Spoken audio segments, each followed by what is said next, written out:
Felipe Mejía Medina, en este momento me encuentro en Bogotá, en una Bogotá en la que está haciendo mucho frío. Esta era la Bogotá como de finales de los noventas, entonces ha cambiado mucho el clima. Yo no soy de acá, soy del suroccidente de Colombia, de una tierra muy bella que se llama Popayán, en el suroccidente, más cerca hacia el Ecuador, digamos. Y el clima en Bogotá se ha ido calentando, pero estos meses han sido de mucho frío como era Bogotá en el pasado. Ustedes pueden ver acá el título, las tendencias de la e-salud, con algunos datos de Perú. No son las tendencias del Perú, sino las tendencias generales del mundo, pero quería especificar un poco un par de indicadores de TICs en el Perú. Estos dos son mis arrobas, tanto en Twitter como en Instagram. Y abajo encuentran el enlace a la presentación. La presentación es abierta, entonces si ustedes van a Google y digitan el enlace que está allí, pueden descargar la presentación directamente o la pueden ver desde ahí. Eso ya, digamos, pueden detener el video y seguir viendo la presentación si en algún momento tienen un problema de conectividad. No se preocupen por anotarlo de afán, porque todas las diapositivas tienen ese enlace en la diapositiva. Entonces, en el momento en que lo deseen. Bueno, vamos a comenzar. Um, la e-salud, como su gran concepto, aunque ha ido cambiando un poco según quien lo defina, pero en general uno podría decir que esa E que está antes de salud quiere decir el uso de tecnologías de información y comunicación aplicadas a la salud. Yo considero que esa definición tiene un inconveniente porque está pensada desde poner primero la tecnología y luego la salud, que es el gran problema de la e-salud, cuando uno confunde la tecnología no como una herramienta, sino como un objetivo. Entonces yo considero que la definición de e-salud debería ser la mejora de los servicios de salud o de los procesos asociados al sector salud mediante la integración de tecnologías de información y comunicación. Me parece que eso pone en principio la salud, que es donde debería estar, porque es el objeto de la e-salud, ¿no? La salud en sí misma y cómo solucionar algunos problemas. Esas TICs y la salud, esos servicios de salud, esos procesos de salud mejorados por las TICs, han tenido desde hace ya varios años un montón de promesas alrededor de lo que podrían hacer las TICs. Una de esas es que puede reducir los costos, que aumenta la eficiencia de servicios. Entonces, en el caso de la telemedicina o la telesalud, por ejemplo, la falta de especialistas en zonas rurales, ese proceso, esa necesidad se puede mejorar a través del uso de telemedicina, o esa es la promesa o el potencial. Hay una fuerte tendencia a asumir que aumenta la seguridad del paciente y la calidad, que mejora la equidad, entendida la equidad como la distribución de los recursos y los servicios según lo que las personas necesiten, no una distribución igualitaria, sino una distribución equitativa. Cada quien recibe lo que necesita. Empodera a las personas por miles de razones, porque hay un montón de acceso de un flujo de información gigante que las personas están recibiendo, las empoderar a las personas no implica un juicio de valor si a veces es bueno o a veces es malo, porque puede ser en ambos sentidos. Esos dos sentidos pueden vivir, no son mutuamente excluyentes básicamente, pero definitivamente sí las empodera. Un ejemplo que podría uno ver casi en su vida es cómo la personalidad de los niños ha ido cambiando, su relación con los adultos, están más empoderados porque además están sometidos a mucha más información, lo que hace que los niños ahora se comportan y ven a los adultos más como sus pares que con una relación fuerte de subordinación, como digamos en mi caso. Yo tengo 33 años y a mí básicamente me crió la televisión y la mala televisión. También mejora la rendición de cuentas y la transparencia. Ahora hay mucha más facilidad a través de TICs de hacer seguimiento y de ejercer presión en advocacy también, que como se dice en inglés, a través del uso de TICs. Yo soy muy usuario de cuando siento que vulneran un derecho mío, saco el celular y siempre digo, bueno, entonces ahora vamos a grabar esto.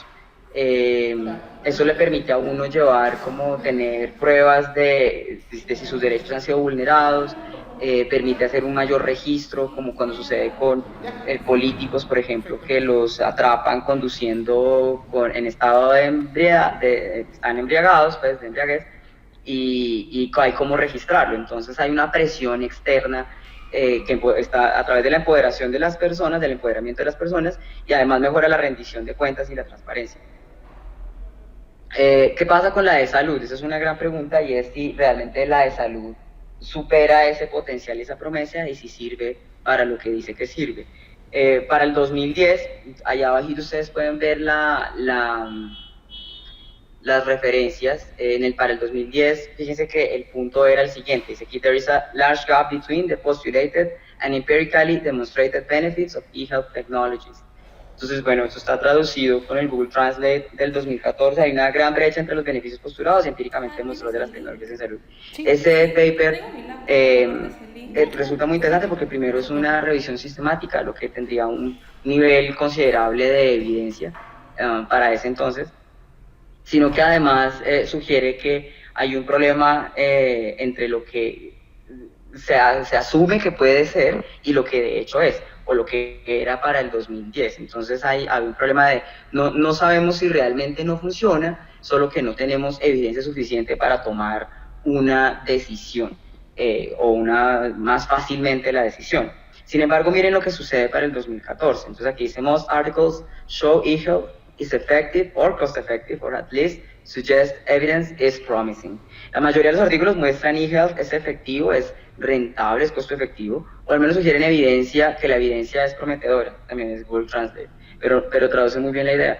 La cosa ha ido, claro, porque la evidencia también se ha ido acumulando, entonces sí se nota una mejora en que hay más gente diciendo, hay más investigación sugiriendo que la aplicación de las TICs y su relación en todos los procesos de la salud sí funciona. Pero entonces además hay una cosa muy interesante: de qué manera funciona. Entonces lo que dicen, este es del 2015, este es un overview, no es una revisión sistemática, sino que es una cosa un poco más general. Al final dice: reduce los tiempos de análisis, hay una reducción en los tiempos de análisis, lo cual tiene mucho impacto en la optimización de los procesos. Acceso a servicios de salud de paciente en áreas apartadas, lo cual tiene pues muchas ventajas, sobre todo cuando uno quiere enfrentar el enfoque de equidad en salud. Y además mejora la satisfacción de los pacientes, que siempre ha sido una gran pregunta de si realmente uno quiere esa intermediación, a veces que uno asume un poco agresiva, de la tecnología en la prestación de los servicios de salud y los asociados de salud pública y determinantes sociales de la salud, si uno quiere tanta presencia de la tecnología en una situación como esa. Pero sin embargo, al parecer además mejora la satisfacción de los pacientes frente al servicio de salud, por lo menos en este caso, por eso son pacientes. ¿Qué pasa con el gasto en salud? Lo del gasto en salud es particularmente importante. ¿Por qué? Porque uno de los mayores dilemas, yo casi diría que el mayor dilema en este momento de los sistemas de salud, es lograr al mismo tiempo la equidad en salud y equilibrar el gasto en salud. ¿Por qué? Porque nuestros países son países que ya están en unos procesos de envejecimiento, la expectativa de vida ha ido aumentando notablemente. En Latinoamérica más o menos ha pasado de 55, 6 años a mitad del siglo XX a 75 años actualmente. Entonces ha habido un crecimiento notable de la expectativa de vida, y eso tiene un impacto en la prevalencia de enfermedades crónicas. Entonces, en general, en los sistemas de salud latinoamericanos, entre el 50 y el 60% de los servicios de salud los consumen los niños, sobre todo los menores de 5 años, y las personas mayores de 60 años. Entonces, eso aumenta notablemente la necesidad de un montón de servicios, lo que además impacta en el gasto en salud. Lo otro que es importante en el gasto en salud, sobre todo observar, es que mucha evidencia sugiere que el mayor gasto en salud se debe a la presión tecnológica, y eso ha llevado a muchas discusiones sobre patentes, sobre la propiedad intelectual de los medicamentos que todavía tienen patente vigente, como la regulación de precios de tecnologías en salud, medicamentos, vacunas, dispositivos médicos, etc. Entonces es muy importante el gasto en salud, porque si logramos controlarlo, podemos aumentar los servicios y que sean de calidad e impactar la equidad en salud. Entonces, ¿cuál es el impacto de la e-salud en el gasto en salud? Uno de esos es que se reduce el gasto en hospitalización. Ese es un gasto que, si ustedes lo miran con un poco más de detalle, aunque es muy importante, no es tan representativo. Realmente lo que acabo de decir es justamente que lo más representativo es las tecnologías en salud en sí misma. Ahora, como se usan mucho en los procesos de hospitalización, ahí sí hay un enlace entre la e-salud y el gasto en salud, que valdría la pena analizar como más profundamente para saber si al integrar TICs disminuimos el gasto total en salud en nuestros países. También hay una reducción en costos de viaje, y la reducción en costos de viaje es una reducción además en tiempos, en la oportunidad del servicio de salud, en que yo llegue a tiempo y no me muera en el trayecto, como pasa fácilmente en zonas rurales. Entonces es bien importante. También el telemonitoreo sí definitivamente requiere una fuerte inversión financiera. Eso es uno de los grandes miedos en instituciones que prestan servicios de salud, porque la pregunta es, ok, no tengo dinero, tengo que prestar un montón de servicios y además usted me está diciendo que necesito hacer una fuerte inversión inicial. Ese es un gran dilema en países como los de nosotros, que no tienen tantos recursos a los cuales recurrir. La bolsa no es tan grande como para hacer una inversión tan grande que se vaya amortizando en el largo plazo. Eso es cierto, pero también hay que decir que muchas TICs no implican una inversión fuerte inicial, porque se utiliza la tecnología que ya está distribuida en la población, como los teléfonos celulares, por ejemplo, que la gente ya los tiene. Entonces es una infraestructura tecnológica existente. Esto es en el caso de un telemonitoreo que requiera llevar la tecnología a la población. Y eso además tiene unas implicaciones grandísimas, porque si ustedes tienen que llevar tecnología, antenas e infraestructura notable en cuanto a su tamaño, y tienen que llevarla al Amazonas, pues es un gran reto. Yo alguna vez tuve que participar en llevarlo al Pacífico colombiano y fue realmente una cosa increíble lo que eso representó. Y eso pues tiene un fuerte impacto en lo que cuesta, y ese es el problema de la fuerte inversión inicial. Ahora, yo estuve buscando datos del Perú en cuanto a las TICs, y entonces me fui al Instituto Nacional de Estadística e Informática, que hace una encuesta. Ellos publican cada trimestre, publican los datos de TICs, son realmente muy interesantes. Vamos a ir un poco sobre ellos. ¿Por qué? Porque más o menos es para darnos un contexto de qué es lo que la población ya tiene. Lo que les digo, hay una infraestructura ya existente a la cual uno puede hacer uso, y con eso disminuir un poco la inversión inicial en la intervención. Entonces, fíjense el nivel de acceso, cómo depende a las TICs, cómo depende del nivel educativo. Entonces, si ustedes ven, hay una diferencia de casi 20% entre el acceso a las TICs cuando se tiene la primaria, la educación básica primaria, que cuando se tiene educación universitaria. Por supuesto, todos dirán, pero descubrieron el agua tibia.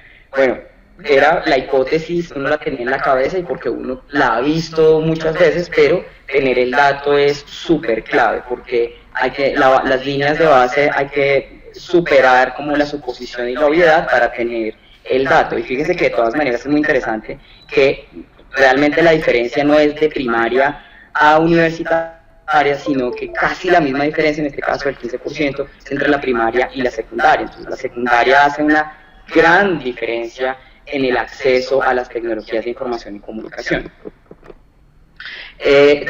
Hogares con acceso a telefonía fija. Entonces hay una cosa muy interesante, y es que por supuesto tiene una dependencia notablemente, y aquí sí que se nota más, entre la educación universitaria y la educación primaria, porque ustedes pueden ver que es alrededor del 53%, mientras que el nacional es del 31%. Entonces acá la telefonía fija sí realmente se nota mucho esas grandes diferencias y esa inequidad en el acceso, en este caso a tecnologías.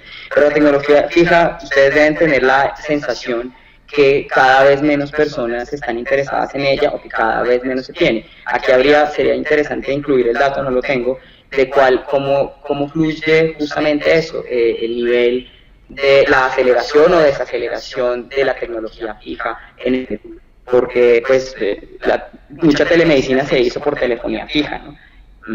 Pero entonces eso si va decreciendo y además en sectores que nos interesan no hay mucho acceso, entonces definitivamente esa no es la respuesta ahí. Pero miren esto tan interesante, comparen lo que era la telefonía fija con la telefonía móvil, que de verdad nos da una gran diferencia. Si ustedes se fijan, me voy a regresar, acá estábamos diciendo que con la primaria el acceso a telefonía fija era del 11%. Mientras que en el caso de la telefonía móvil es notablemente alta. De hecho, el promedio nacional es 89%. Eso es impresionante. Ustedes dan cuenta que entre secundaria, universitaria, superior universitaria, todos están por encima del 90%. Y estoy seguro que en algunos sectores muy específicos, como en el de ustedes, es del 100% o incluso más, porque siempre está la posibilidad que haya más de un acceso por persona a telefonía móvil. Hay personas que tienen dos celulares. Pero acá notamos mucho que el acceso del celular se da incluso en personas que solamente cuentan con estudios primarios. Este es muy interesante, es la población de 6 años y más que hace uso de Internet. Sería muy interesante saber por qué definieron 6 años como el límite, porque ustedes notarán que los niños menores de 6 años, varios de ellos, entre ellos mi sobrina, son usuarios asiduos y bastante talentosos de Internet y de tecnologías de información y comunicación. Pero miren acá, el área de residencia hace la gran diferencia. Entonces acá vemos que básicamente todo está entre la Lima metropolitana y en el resto de la parte urbana.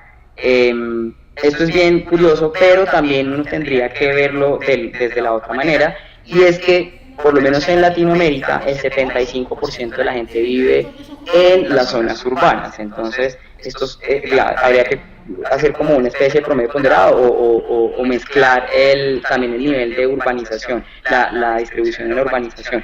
Pero definitivamente es más fácil encontrar a alguien con acceso a internet si está en una zona urbana o en la ciudad, lo cual no aplica en la zona rural.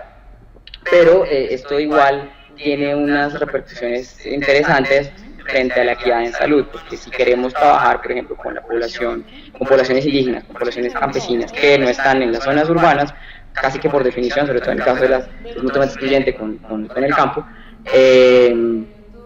pues uno tendría que buscar qué tecnologías sí usan ellos. Ahí es lo importante. Ahora, uno podría decir, muchos campesinos cuentan por lo menos con educación primaria. Entonces, ¿qué es lo más probable? Que tengan acceso a la telefonía móvil. Miren cómo está distribuido, esto es muy interesante, cómo es el nivel de uso o que se le da a la internet según la edad. Si ustedes se dan cuenta, los mayores usuarios en este momento están entre los 19 y los 24 años, y que de hecho en apenas un año ha pasado del 66 al 74%. Estos son muy interesantes, pero para mí, sobre todo cuando hablamos de envejecimiento de la población, expectativa de vida y enfermedades crónicas y la prevalencia de esas enfermedades en personas mayores de 60 años, pues notamos que de hecho hay una fuerte oportunidad ahí porque ha ido creciendo un montón, de casi que el 50%, como el 60%, se incrementó frente al año pasado en la población de más de 60 años. Esto pues es notable, es decir, la tendencia está en esa línea. Entonces ahí hay una oportunidad de hacer una asociación de cada vez el mayor uso de personas mayores de 60 años que tienen acceso a internet y de acceso a telefonía de información y comunicación, y la prevalencia de enfermedades crónicas y esa fuerte necesidad social, de justicia social, de prestar el servicio y que sea un buen servicio. Población de 6 años, de 6 y más años de edad según el lugar de uso de internet. Entonces miren, esto también nos da cuenta de dónde la gente utiliza las cosas. Solo en el hogar, casi que fundamentalmente, pero también en el teléfono móvil. Entonces aquí hay un montón de oportunidades. En cabina pública, me imagino que cabina pública para nosotros son como estas salas de internet que uno encuentra. Esto sería interesante compararlo porque probablemente ha ido disminuyendo. En el hogar, trabajo y teléfono móvil al tiempo, solo en el trabajo, solo. Pero acá fíjense que es muy interesante en el hogar y en el teléfono móvil. Solo en el trabajo es un porcentaje relativamente bajo, y eso es bien interesante si uno piensa que por lo menos un tercio del día se va en estar en el trabajo. Ahora, población de 6 y más años de edad según sexo y frecuencia de uso de Internet. Aquí es bien interesante porque, fíjense, una vez al día, el 54%, o sea, por lo menos todos los días hay una conexión así, pues la mitad de la población. Una vez a la semana, 39, una vez al mes, cada 2 meses o más. Entonces, realmente es un uso constante, es hardcore el uso de Internet y lo vemos definitivamente. Y bueno, alrededor de eso hay un montón de discusión sobre el exceso de uso del teléfono celular, del paquete de datos, de Internet. Bueno, de hecho, desde que yo era niño, pues también escuchaba lo mismo alrededor de cuánta televisión veía, porque en algún momento de mi vida veía mucha televisión, hasta que la televisión se diluyó completamente en mi existencia. Población de 6 años y más de edad por sexo y grupos de edad, según tipo de actividad. Entonces, ¿qué es lo que hacen en Internet? Comunicarse, pues, es decir, desde que llegaron los servicios de mensajería instantánea, llegó un montón de cosas y no hace falta ni siquiera decirlo, pero ustedes van a cualquier servicio de emergencias y van a darse cuenta, es muy probable que los médicos tengan grupos de WhatsApp para comunicarse entre ellos y además que se envíen imágenes e información médica de pacientes con todos los dilemas de seguridad y privacidad que esto tiene, pero seguro lo hacen y bueno, entonces de verdad ahí también hay otros como aspectos importantes que uno debe incluir. Esto es como la relación Uber-taxi. Es mejor convivir con Uber porque es una cosa que llegó para quedarse, entonces es mejor integrarlo que simplemente dar la espalda. Sí hay médicos utilizando WhatsApp, entonces lo que necesitamos es crear mecanismos que sean o que integren WhatsApp o que sean absolutamente equivalentes a WhatsApp y a cualquier otro servicio de mensajería instantánea y que además aseguren la privacidad y la seguridad y privacidad de la información. Ahora sí, hacia la pregunta de un día, en un contexto en la de salud donde, claro, hay poca evidencia puntual, ya vimos que entre el 2010 y el 2014 ha ido aumentando, pero todavía es un poco de esta evidencia temerosa. La evidencia siempre es temerosa, pero hay niveles de temor y ahí está todavía muy miedosa, como que no se lanza. Con una evidencia extrapolada, entonces hay un montón de suposiciones y como que toca andar con la cosa de las TIC y la salud y a veces lanzarse con todos los riesgos éticos, los dilemas éticos que ello implica, porque estamos hablando de gente y de la salud de las personas, pero definitivamente la evidencia se extrapola a 3, 2, 1 y el servicio y la intervención con TIC se hace de un montón de promesas, con un montón de potencial, pero sin embargo la inevitabilidad de que va a pasar.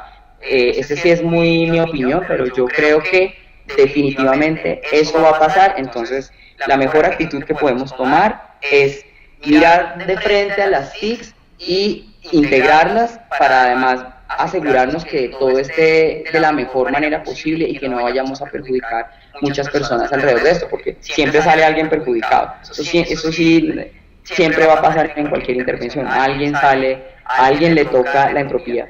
Y de hecho es muy interesante decirlo, porque hace poco salía una publicación que aseguraba que la tercera causa de mortalidad en los Estados Unidos es el mismo sistema de salud. Aquí lo que importa realmente no es que sea la tercera, la segunda o la cuarta de fondo, sino que el sistema en sí mismo de todas maneras falla y en esas fallas habrá personas que sí o sí saldrán perjudicadas. Entonces la estrategia es disminuir la probabilidad de que eso suceda. Pero definitivamente alguna vez sucederá. Entonces, esto va a pasar sí o sí con todo y los riesgos que ello representa. Entonces, hay que admitirlo, mirar de frente a las TICs y hacer todo lo posible porque sea la menor gente posible, la menor cantidad de personas que resulten afectadas por esa integración. Ahora, ¿cuáles son esas tendencias? Entonces, una cosa es lo que ya está establecido, que digamos, tenemos la telemedicina, uno puede pensar en la historia clínica electrónica, ya hay más bien iniciativas con teléfonos móviles, y de hecho ya los vemos, nosotros accedemos a portales de internet para reservar citas médicas, utilizamos el celular para comunicarnos en grupos de pacientes o familiares que, digamos, que cuando uno hace un grupo de WhatsApp con la familia y hace un grupo de WhatsApp con los amigos de toda la vida, eso realmente responde no a que a que se hace ahora porque existe la tecnología para hacerlo, sino una necesidad de las personas de querer hacerlo. Y eso es porque queremos estar en contacto con nuestros seres queridos, que claro, esta media está virtualizada y quizás no tenga el mismo impacto que el hecho de estar con nuestros amigos tomándonos un café, una cerveza, un pisco, etcétera, sino pues es esto que apunta a los indicadores de salud mental de cuán importante es para nosotros el contacto con la gente que queremos y que sentimos que nos quiere. Pero además de esas que ya están un poco como establecidas y que todos podemos como pensar más fácilmente, hay unas que van llegando y que se van integrando. Entonces voy a hablar de algunas tendencias y voy a hablar de otras tendencias y de unas tendencias de tendencias. Vamos a empezar con algunas tendencias. ¿Cuáles son? ¿Alguien me puede decir si me está escuchando o llevo 1000 horas hablando solo? De las tendencias, eso sí que definitivamente es un cierto. Ahora todo es multipropósito, entonces cada vez menos se entiende a través de intervenciones muy particulares, como para enfermedades muy particulares, y eso es una tendencia general en todo. Ustedes se dan cuenta que incluso pasamos de los objetivos de desarrollo del milenio, de tener objetivos para tuberculosis, malaria, VIH, a hablar de un objetivo general de salud, donde entre otras están enfermedades infecciosas como estas. Entonces, realmente ahora las intervenciones se buscan que sean para varias condiciones de salud. También para varios requerimientos de salud, entonces también yo tengo un problema de cronicidad, entonces tengo muchas enfermedades a la vez y entonces requiero de muchos servicios, entonces también esas TICs que son multipropósito también tienen que responder a una multiplicidad de requerimientos, de demanda de servicios y de atención en salud. También hay un enfoque muy fuerte hacia lo preventivo y curativo. Yo les decía que se pasó de la telesalud de la telemedicina a la telesalud, lo cual implica esa implementación de lo preventivo y curativo. Y hay un enfoque asociado a los determinantes sociales de la salud, al acceso a empleo, al acceso a la educación, medio ambiente, etcétera, etcétera. Todo lo que está alrededor de la salud que impacta en la salud de la población. El multicanal, entonces ahora realmente la idea es que la estrategia abarque varios canales a la vez, que sea con internet por el portátil, pero también funcione en celular, pero también distribuyamos información por mensajería de texto y por redes sociales, de otras plataformas, tal. Por supuesto, esto es una tendencia, digamos, muy macro, todo depende del nivel de uso, de acceso y de apropiación que la población que nos interesa tenga. ¿No? Eso sí es absolutamente de donde todo parte, y todo parte de saber esa población a la que le queremos mejorar aquel o estos indicadores de salud, cuál es su relación, cómo lo usan, qué acceso tienen, qué tipo de tecnología y cómo la apropian. Apropiación quiere decir es cuál es el uso práctico que le dan en la vida de todos los días. Entonces ahí hay una gran diferencia, ¿no? En cuanto a sociedades de pacientes e individuos, facilitan definitivamente, el punto es facilitar la autogestión, el aprendizaje social y para mejorar la toma de decisiones. Un caso ejemplar de eso es los grupos no de pacientes, digamos, aunque también son maravillosos, sino de cuidadores. Entonces los cuidadores en estos grupos, por ejemplo, grupos de WhatsApp, o hay varios en Facebook y en estas redes sociales generalizadas, lo que hacen es intercambiar mejores prácticas, básicamente, y también proporcionar confort. Si alguno, pues es probable y desafortunadamente, pero la vida es así, si alguno alguna vez recuerda una situación de estar en una sala de espera, por ejemplo en una unidad de cuidado intensivo afuera de la unidad de la UCI, uno se relaciona mucho con los otros familiares que tienen su paciente en la unidad. Entonces hay un apoyo moral que es muy útil, que se capitaliza básicamente a través de estas redes sociales o de estas TICs, en el caso de los cuidadores. Entonces un caso, por ejemplo, es Patients Like Me, pacientes como yo, que es una plataforma para que pacientes encuentren personas con sus mismas condiciones. Como es una red notablemente grande, entonces eso aumenta la probabilidad que pacientes con enfermedades raras encuentren otros pacientes con enfermedades raras, y que haya pues por lo menos un intercambio de conocimiento, pero también de emociones, que les ayude a gestionar mejor su enfermedad. Y eso es muy interesante. Yo no sé si ustedes han visto la película Inside Out, la película de Pixar sobre las diferentes personalidades en el cerebro de una niña. Y una de esas es la tristeza, y la tristeza ahí al final hay un momento en el que la tristeza ayuda mucho a alguien que está triste, y lo ayuda a superar su tristeza. Entonces es una película muy bonita, por cierto. Hay una que se llama Red Chica, que toma lugar en el Caribe colombiano para trabajadores de la salud, sobre todo para intercambio de experiencias. Matasanos es un grupo de Twitter que existe desde el 2011, por lo menos yo lo conozco desde el 2011, probablemente tiene más tiempo, chileno, que funciona más o menos para hacer consultas rápidas en temas de prestación de servicios de salud. De la telemedicina a la telesalud, entonces, por ejemplo, empiezan a surgir otras posibilidades. Tu apoyo online es una plataforma para prestar servicios de salud mental, pero no de psiquiatría, no es telepsiquiatría, sino que es, por ejemplo, para psicoterapia, digamos, para parejas, también, digamos, para manejar la adicción, para algunas personas que puedan comunicarse con alguien que pueda ayudarles con sus problemas de adicción a las diferentes adicciones, etcétera. También otros que tienen el enfoque de determinantes sociales de la salud, que es el IEPI, que es enfocado a la primera infancia. Entonces el punto es trabajar a través de estar antes que la enfermedad le llegue a los niños, ¿no? Entonces, y sobre todo impactar en el indicador de mortalidad infantil. Juegos serios, que es a través de el uso de juegos. Fíjense que de hecho un juego serio sería el caso de el Pokémon Go, utilizado para pacientes con algunos niveles de autismo y unas características propias de estos pacientes, pero que tienen autismo, para que se relacionen un poco mejor con su entorno y con las personas. También hay apoyo a través de medios remotos, de redes sociales, de Skype, de mensajería de texto, de mensajes, de servicios de mensajería instantánea. Entonces hay ese apoyo fundamental. Cuando uno tiene la posibilidad de comunicarse vía WhatsApp con su médico de cabecera, realmente es muy importante, porque le facilita a uno hacer preguntas, y no tener que pedir otra cita médica o ir hasta allá, hasta donde el médico, porque no siempre se puede.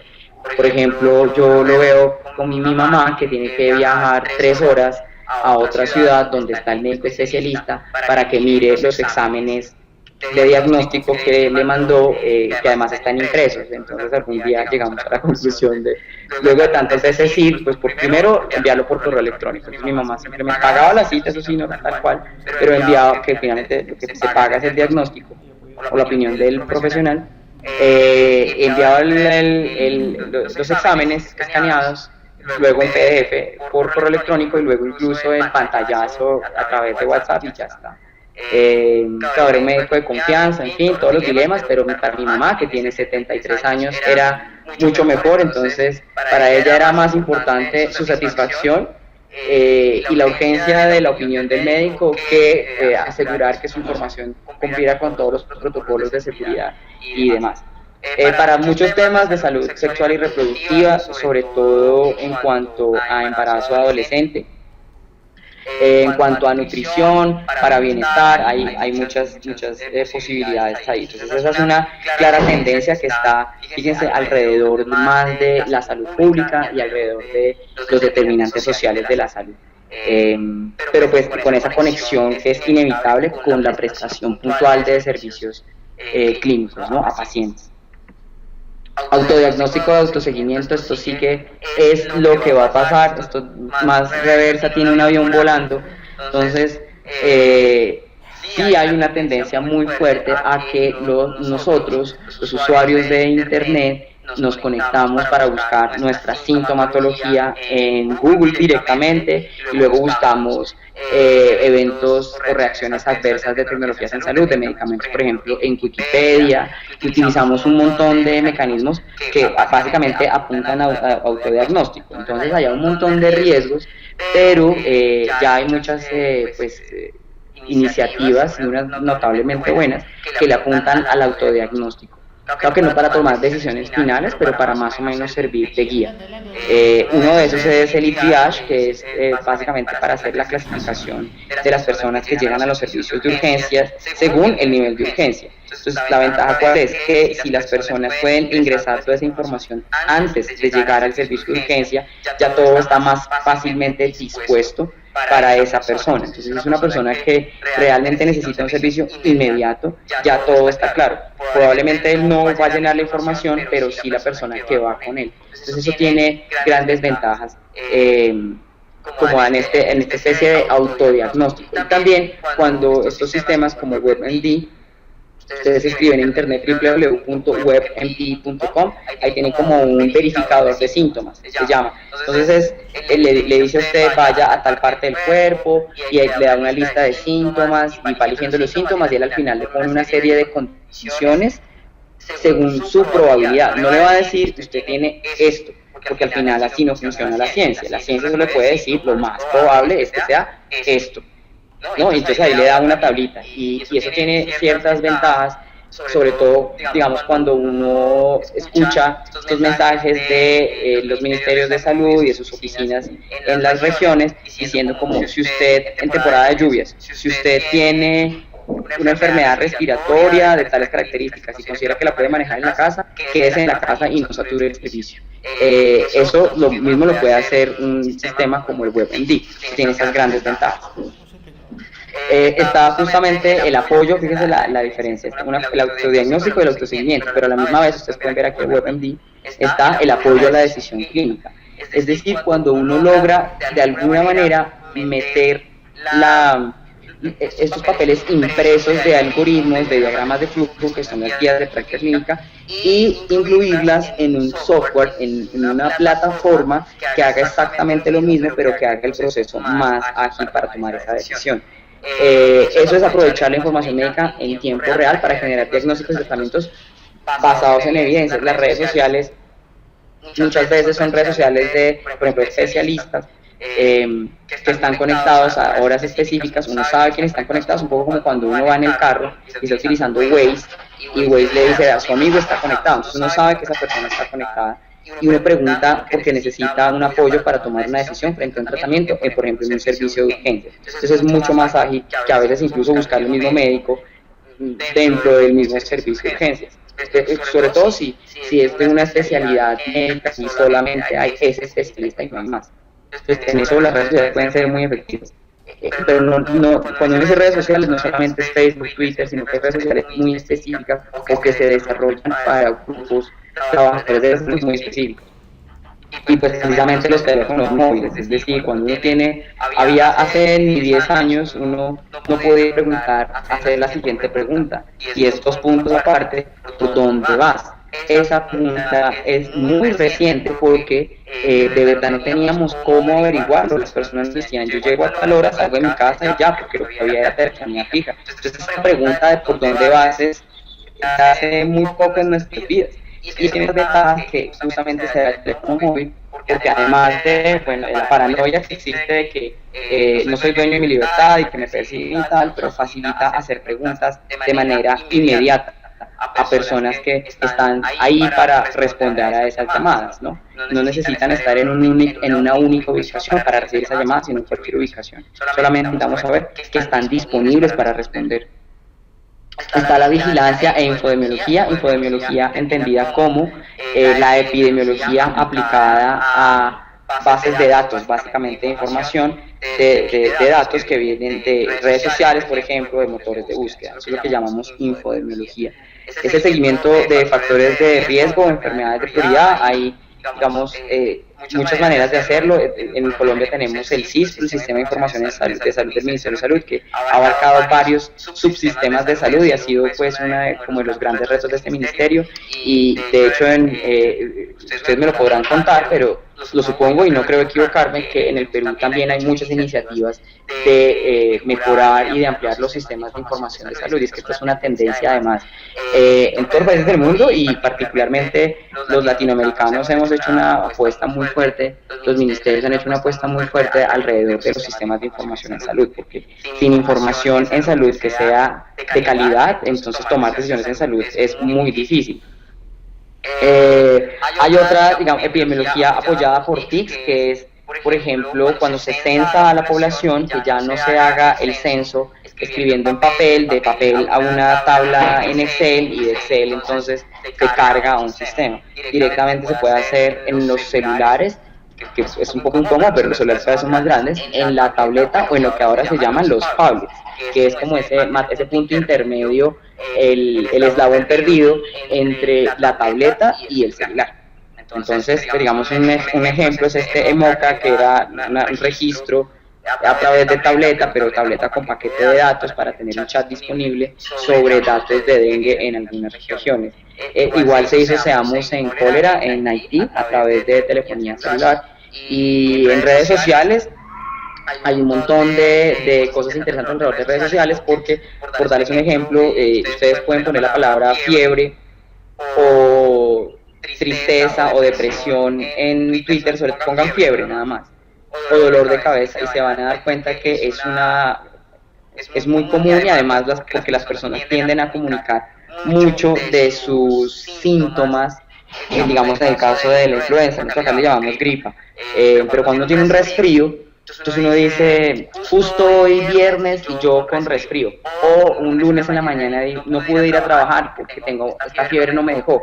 Cosas de esas son síntomas, sintomatología, declaración de sintomatología que anda por ahí flotando en las redes sociales que uno podría recoger y de alguna manera modelar para estimar cuál es la probabilidad de enfermedades asociadas a la fiebre, de carácter infeccioso en este caso. Entonces ahí hay muchos ejercicios que se han hecho, cada vez hay más publicaciones detrás de eso. Yo hace poco trabajé en alrededor de ébola, de chikungunya, y fue muy interesante justamente porque uno podía casi ver y sentir la paranoia de cómo crece la paranoia de las personas alrededor de la epidemia del ébola. Se podía verificar fácilmente con Twitter. Y eso es muy importante porque esas olas de paranoia hay que atajarlas porque al final lo que hacen es transmitir información errónea y eso es esa obligación del Ministerio de Salud y de sus representantes en las regiones, atajar la paranoia con información adecuada y con estrategias apropiadas de comunicación. El empoderamiento sí que definitivamente Wikipedia se volvió una de las fuentes más importantes de salud en general de la población. Uno puede estar otra vez en acuerdo o en desacuerdo, pero esto es una cosa que es así y hay que buscar una manera de utilizarla a nuestra ventaja. Entonces ahí está. Pero definitivamente sí pasa. San Google, yo de verdad le llamo San Google porque Google se volvió hasta un verbo en sí mismo, entonces ya inicialmente se decía en inglés to Google, I Google something about you, algo así como, pero ahora ya la gente dice googlear, es decir, Google se volvió el mecanismo para buscar información y es que definitivamente es fabuloso. Pero Google se volvió una fuente de información en salud grandísima y ahorita hay varias iniciativas para que esa información esté curada, que esté filtrada a la de mejor calidad y que las personas accedan a la información, no solamente a la información de calidad, sino a la información pertinente, porque uno puede tener información de calidad, pero esa información de calidad le puede generar una paranoia innecesaria. O sea, uno puede llegar a todos estos mecanismos de autodiagnóstico y toda esa información puede ser correcta, pero dispuesta de tal manera que lo que hace es asustar al paciente innecesariamente o al revés, decirle no, usted está divinamente, está perfecto, no haga nada, que es en la casa y cuando sí necesita urgentemente el servicio. En cuanto a eso, ustedes pueden ingresar, por ejemplo, a Mayo Clinic, que creo que solo tiene la información en inglés o ya estará en español, pero sí está la Biblioteca de Medicina de los Estados Unidos, sí tiene información, y WebMD también, tanto en español como en inglés, de diferentes cosas. Ustedes buscan una condición, una enfermedad cualquiera buscan y aparece la información en cuanto a cómo se diagnostica, qué se puede esperar, qué preguntas se le debería hacer al médico, qué síntomas lo caracteriza, más o menos cuál es la epidemiología, etcétera, etcétera. Lo cual tiene sobre todo muchas ventajas para enfrentar la asimetría de información entre el médico y el paciente.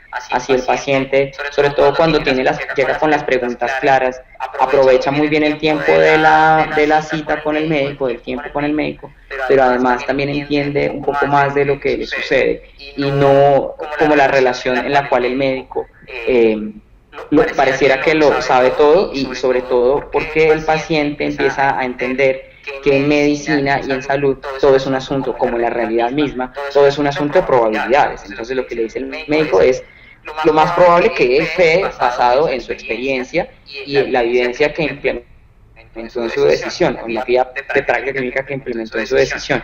Pero eso es muy importante para que las personas realmente comprendan de fondo que lo que el médico le dice a uno es lo más probable dentro de su conocimiento. Y eso sí es clave en cómo uno gestiona su enfermedad y cómo uno se relaciona con la enfermedad, con el hecho de estar enfermo, ¿no? Sí, a mis derechos, por ejemplo, es una plataforma que le ayuda a las personas a exigir sus derechos cuando les han sido negados y vulnerados. Entonces, como además alrededor de toda la salud hay un montón de procesos legales, de marcos normativos, etcétera, y eso crea pues un mecanismo, una fuente también de formas de vulnerar los derechos de un montón de gente, y eso lo habremos vivido todos en algún momento. Esta plataforma le ayuda a la gente justamente a cómo ejercer sus derechos, ¿no? A través de los mecanismos legales que existan.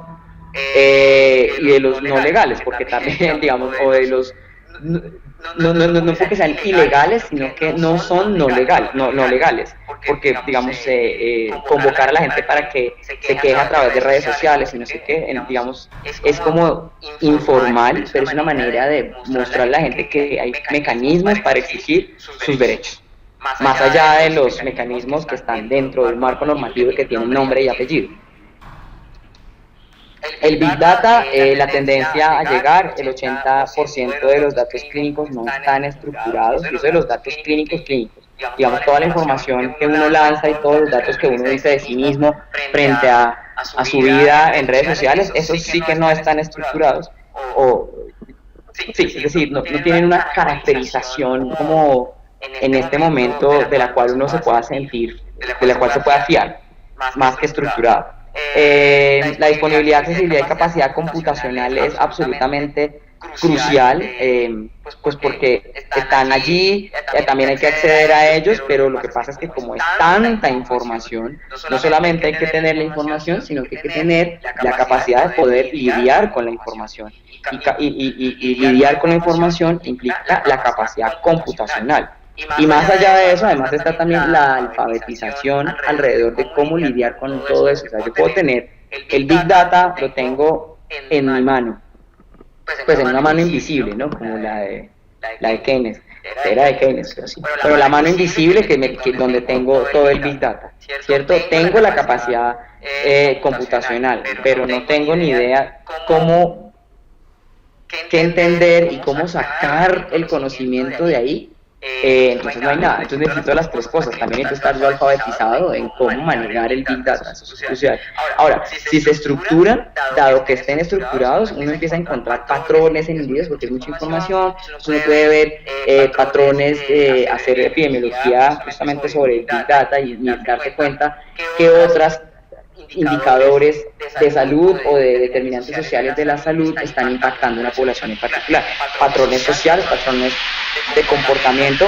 Por darles un ejemplo que es muy interesante, hace poco salió el dato que decía que, claro, es cierto que todos los adolescentes del mundo están accediendo a las TICs, sobre todo a la telefonía celular, pero ahí no era lo interesante, sino lo interesante era que los adolescentes en los países con mayores recursos económicos tendían a consumir información de mejor calidad, a buscar información, a ver, no sé, documentales, etcétera, etcétera. Entonces había un consumo mejor entre comillas, de la información que les llegaba a través de las TICs. Entonces, también se puede ver a través de esos volúmenes de información, esos patrones sociales.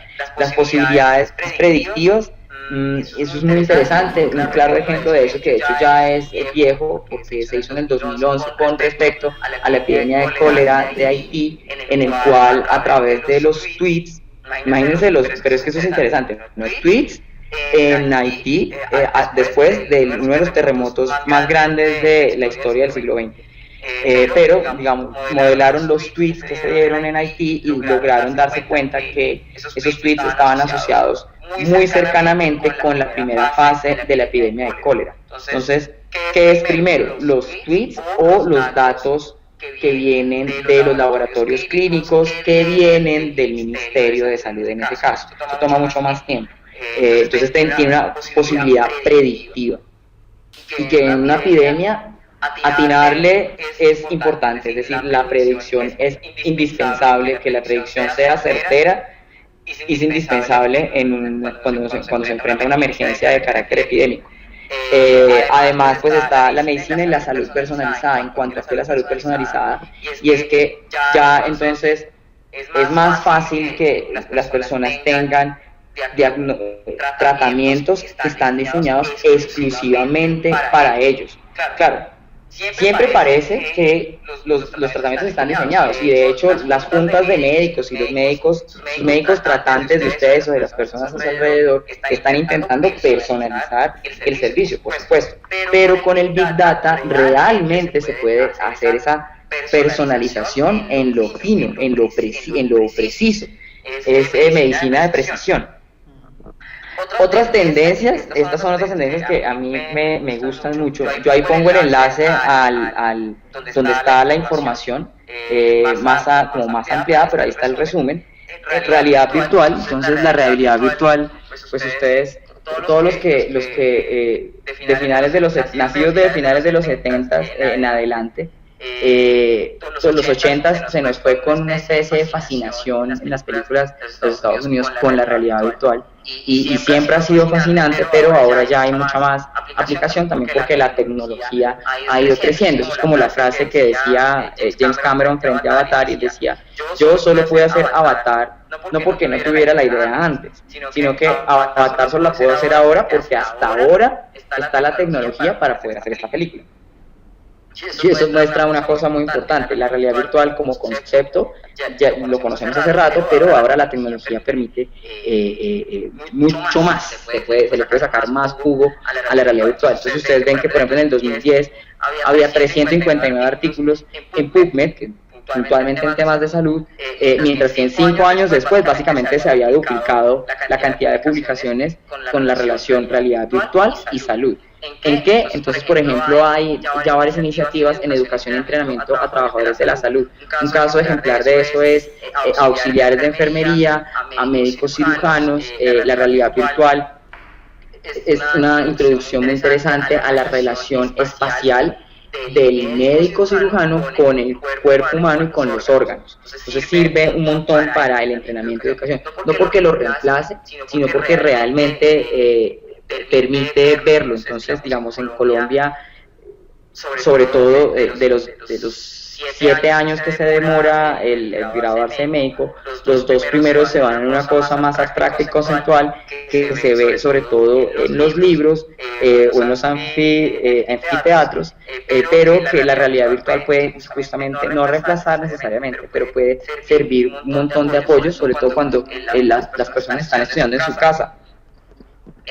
Hay varias iniciativas que apuntan a la prestación de servicios de salud, en particular de servicios de salud mental, sobre todo, por ejemplo, para trastornos por déficit de atención y para personas con estrés postraumático, por ejemplo, después de la guerra. Hay varias iniciativas con realidad virtual para ayudarles a manejar esa situación. También personas que tienen el síndrome del fantasma después de una amputación, por ejemplo, para rehabilitación de pacientes víctimas de algún accidente cerebrovascular, que es una experiencia muy cercana a mi vida, no porque a mí me haya pasado, pero que ha pasado a personas que he amado mucho y que amo mucho. Entonces realmente cualquier posibilidad que yo vaya viendo en mi vida que pueda integrar para mejorar el post de un accidente cerebrovascular, pues es muy bienvenido y realmente sí se ve.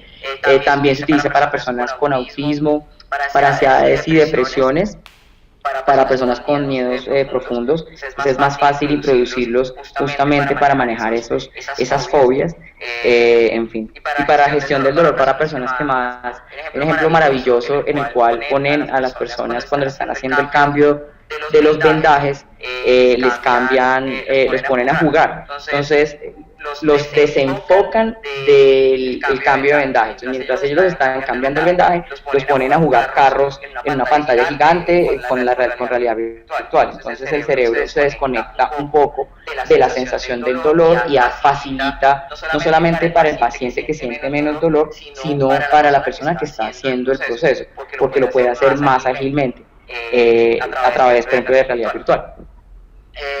Una tendencia que pues allá se van todos, yo voy, pero yo soy de los más que más al frente quisiera ir en computación en la nube porque me gusta mucho. Pues muchas iniciativas de historias clínicas electrónicas se quieren pasar a la nube, no siempre es la respuesta y depende de varias situaciones.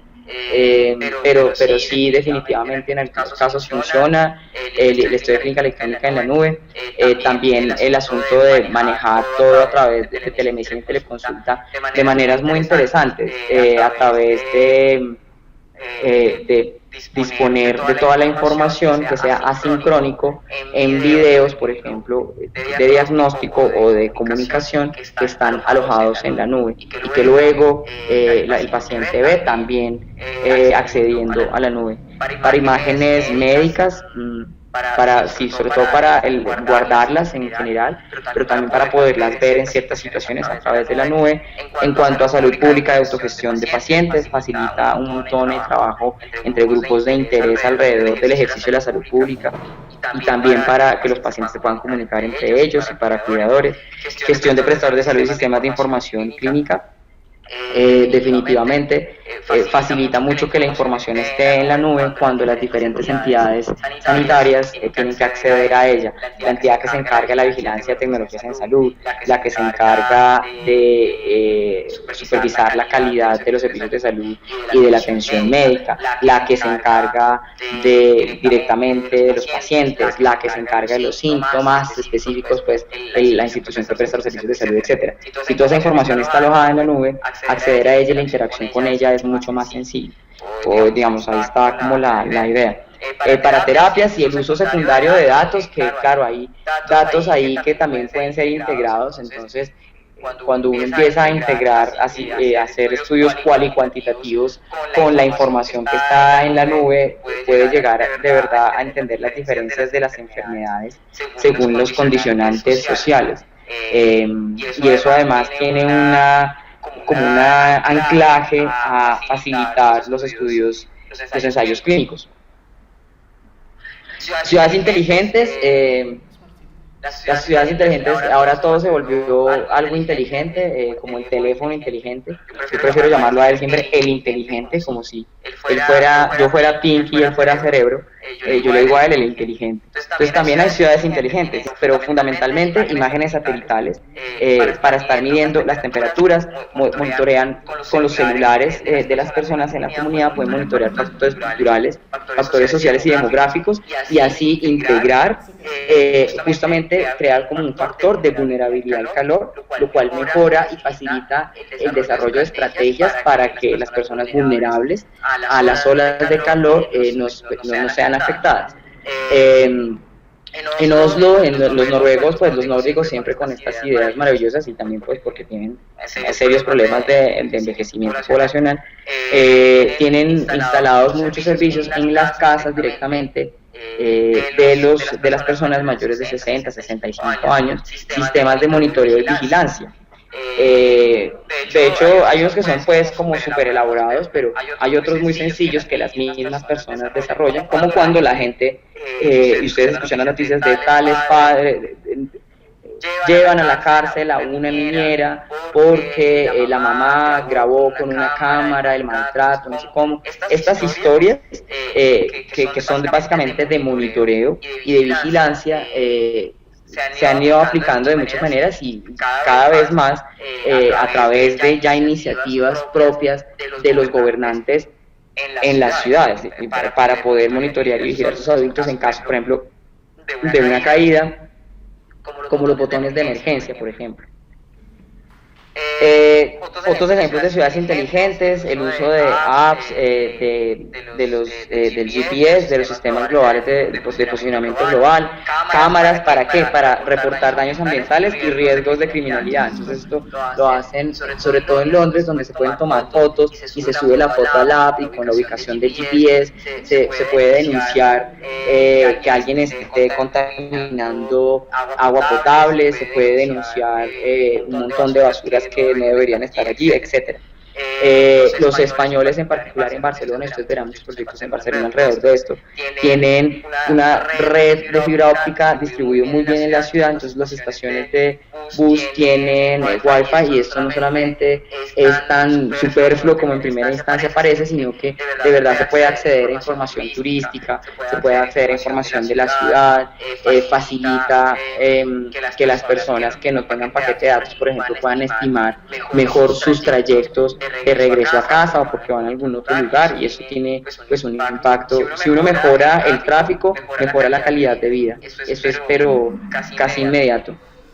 También tienen parqueaderos conectados, lo que da cuenta del nivel de ocupación y la presencia de carros. De hecho, hay no en Barcelona, pero hay varias iniciativas. Hay una acá en Medellín, Colombia, alrededor de justamente tener las salas de emergencia conectadas para dar cuenta sobre el nivel de ocupación y que las personas sepan más o menos a qué mejor en la relación ocupación-sala de emergencia y distancia a la sala de emergencia poder tomar una decisión de a cuál mejor ir.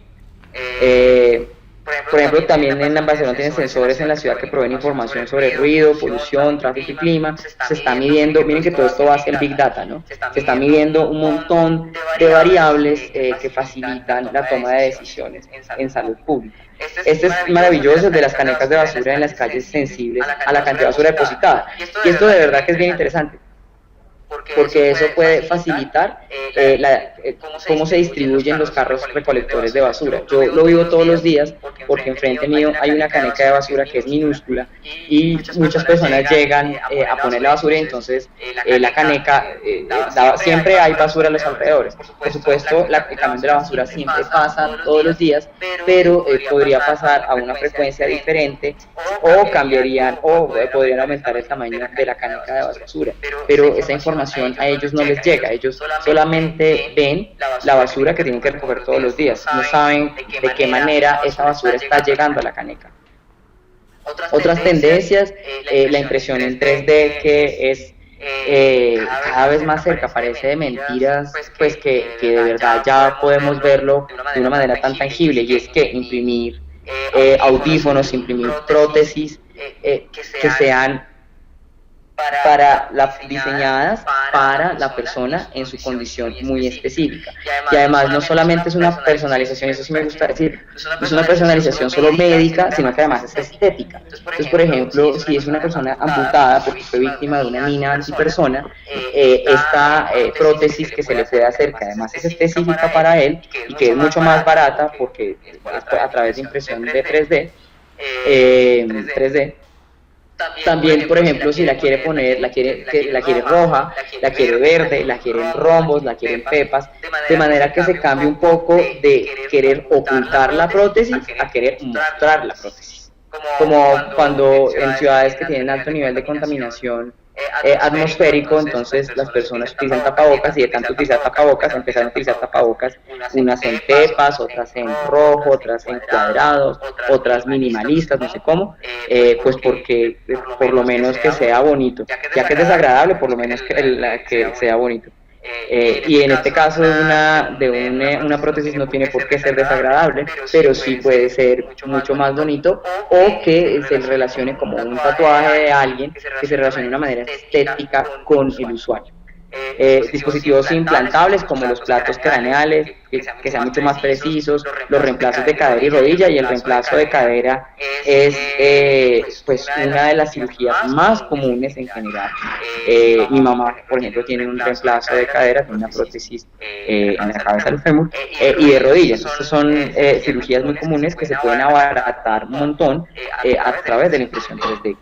También más allá de la impresión con materiales metálicos o plásticos está la impresión de tejidos vivos, es decir, imprimir por ejemplo una oreja que ya se hizo, y el futuro es imprimir un órgano completo, cuando podamos imprimir un corazón, un riñón, y esto ya, pues usted ya lo debe estar pensando en la donación de órganos para personas, por ejemplo, que les falla el riñón, o que tienen falla de algún otro órgano y que necesiten un donante inmediato.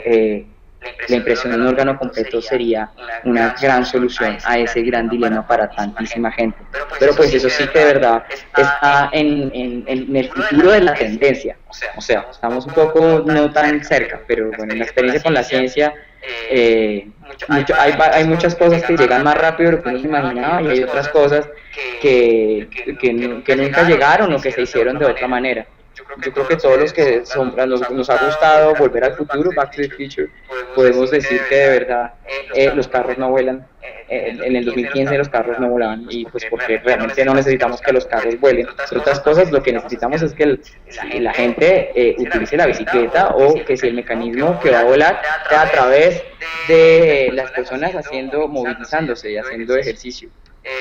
También para las dosis personalizadas de medicamentos, es que uno puede imprimir, si uno tiene una impresora 3D en su casa y el médico le dice, mire, usted necesita no 100 miligramos, no 50 miligramos, sino que necesita 83 miligramos, entonces la descripción le llega a su impresora 3D y le imprime el medicamento de 83 miligramos. Gamificación, el gamification es el uso de estrategias y diseños que son sobre todo asociados a los juegos, pero aplicados a contextos que no tienen que ver con los juegos.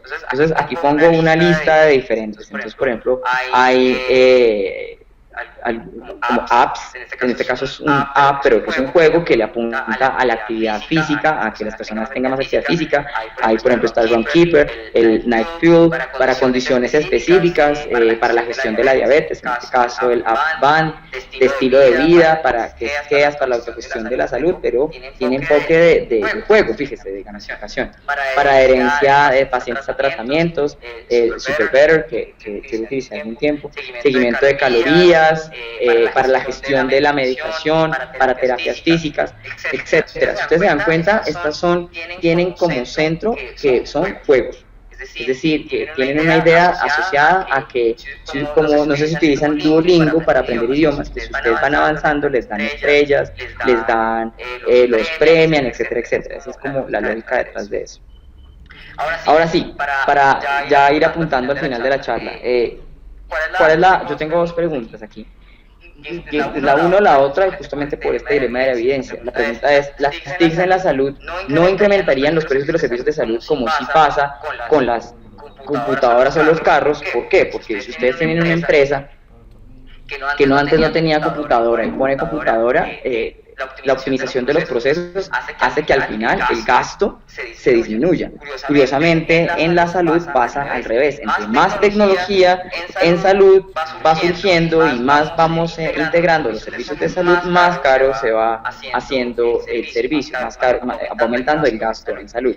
Entonces, la pregunta aquí es, ¿las TICs no incrementarían los precios de los servicios de salud, no incrementaría el gasto en salud, o por el contrario, incrementaría el gasto en salud, como sí pasa con los equipos de rayos X, los medicamentos, por ejemplo los biotecnológicos, que cada vez son más costosos, etcétera, etcétera, etcétera? Entonces aquí todavía estamos en ese dilema de responder si aumentaría las TICs o no el gasto en salud.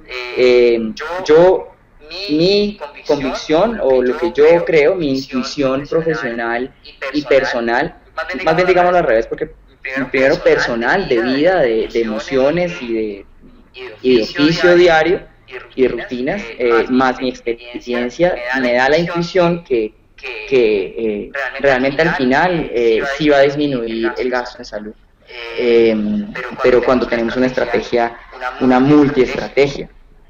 Ahora sí, les agradezco muchísimo.